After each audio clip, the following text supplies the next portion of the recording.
नमस्कार, मैं हूं आपके साथ प्रदीप आजाद। क्या किसी शख्स के एक से ज्यादा चेहरे हो सकते हैं? जी हाँ, हो सकते हैं। बस पहचानने की जरूरत होती है। आज की हमारी इस गुनाह की कहानी में हम आपको बताएंगे एक ऐसी महिला के बारे में जो कभी शिवसेना नेता, कभी समाज सेवी, कभी पत्रकार, तो कभी खुद को योगाचार्य कहती थी। लेकिन इस सफेद लिबास और चेहरे के पीछे छुपा था उस महिला का काला चेहरा भी। अक्सर किसी भी महिला का किसी भी महिला पर भरोसा करना बेहद आसान होता है, और यहां भी कुछ ऐसा ही हुआ। कई चेहरों वाली इस महिला पर दूसरी कई युवतियों और महिलाओं ने भी भरोसा किया, एतबार जताया। लेकिन जब हकीकत से पर्दा उठा तो हर कोई चौंक गया। पूरी कहानी मध्य प्रदेश से जुड़ी है, और जब आप जुर्म की इस पूरी कहानी को जानेंगे तो सोचेंगे यही कि क्या ऐसा भी होता है। दरअसल मामले को ज्यादा वक्त नहीं गुजरा जब एमपी की सीहोर पुलिस ने एक घर पर दबिश दी। जब पुलिस का छापा पड़ा तो शिवसेना की एक महिला नेता को पकड़ा गया, जो जिस्म फरोशी का खेल खेल रही थी। करीब 9-10 लोगों को पकड़ा गया, और पकड़ी गई सभी युवतियां भोपाल से ताल्लुक रखती थी। और हैरानी की बात तो ये कि पुलिस ने जिस महिला सरगना को पकड़ा वो सीहोर में तत्कालीन अपर कलेक्टर द्वारा नेहरू युवा केंद्र के कार्यक्रम में योगाचार्य के रूप में सम्मानित की जा चुकी थी। पकड़ी गई सरगना Anupama Tiwari social media profile में खुद को समाज सेवी और शिवसेना की महिला प्रदेश प्रमुख लिखे हुए हैं। वह कई मंचों से सम्मानित भी हो चुकी है। अनुपमा साल 2015 में शिवसेना के टिकट पर नगर पालिका अध्यक्ष का चुनाव भी लड़ चुकी है। इसमें उसे बुरी तरह हार मिली थी। सिर्फ 694 वोट मिले थे।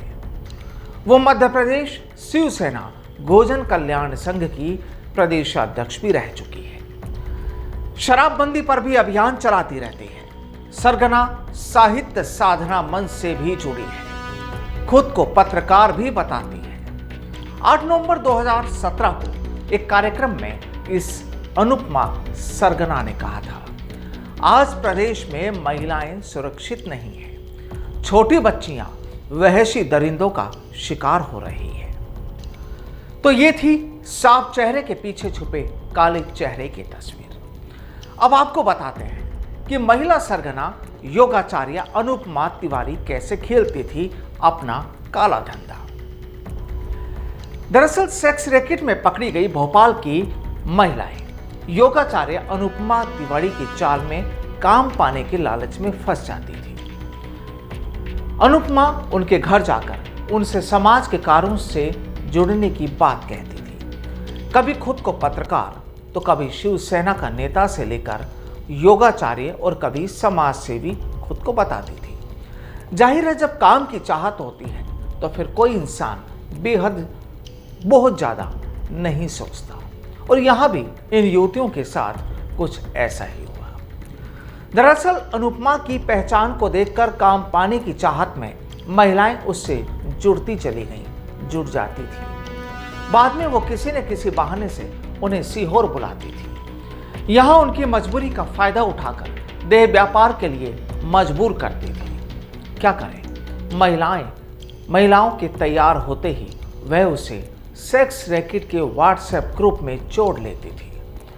यानी कहानी ये कि अनुपमा तिवारी ने अपने सेक्स रैकेट के जाल को फैलाने के लिए व्हाट्सएप ग्रुप भी बनाया हुआ था, और इसका खुलासा खुद अनुपमा ने पुलिस के सामने किया।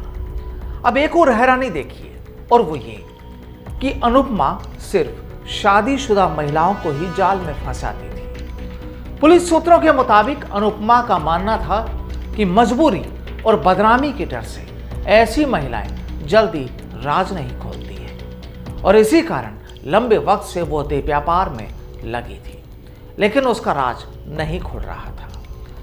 लेकिन अब पुलिस ने जब भोलेपन के मुखेटों को उतारा तो उसके पीछे का जुर्म का काला चेहरा सामने आ गया। जाहिर है, पुलिस फाइलों में अब एक नाम और कई ओहदों वाली इस महिला की तस्वीर चस्पा हो चुकी है। बहरहाल इस कहानी में सवाल कई है। मसलन अब तक कितनी महिलाओं को जिस्म फरोशी के दलदल में धकेला गया। वो कौन लोग होते थे जिनसे अनुपमा के रिश्ते थे और जिनके जरिए यहां से महिलाओं को सप्लाई किया जाता था। सवाल ये कि क्या कोई और भी सफेदपोश इस काले धंधे का किरदार था। बहरहाल जांच पुलिस को करनी है, बस इंतजार कीजिए खुलासों का। नमस्कार।